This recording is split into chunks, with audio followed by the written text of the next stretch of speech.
জীবনের এমন একটি পর্যায়ে এসে পৌঁছেছি, এখন বাবা মাকে তাদের শখের জিনিসটা দিতে পারার মতো আনন্দ আর কিছুতে বোধহয় অনুভব করি না। পুজো আসছে, তাই বাবা মার শখের জিনিসটা তাদের হাতে খুব করে চাই তুলে দিতে। কিন্তু বাবা মা তো আজও আমাদের সেই ছোট্টটি ভাবে।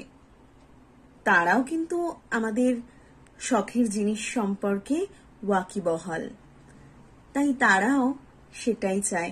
কিন্তু বিশ্বাস করুন, এখন না হাত পেতে আর নিতে ভালো লাগে না, কারণ এখন তো বাবা মার কষ্ট ত্যাগগুলো বুঝতে পারি। তাদের খুশি করার জন্য জিনিসগুলো কিন্তু নিতেই হয়, আর তাদের কিছু কথা মনকে ভারাক্রান্ত করে তোলে। পরের বছর থাকে কিনা কে জানে। সত্যি পরের বছর কি হবে কেউ জানে না। কে থাকবে এটা তো জানা সম্ভবপর নয়।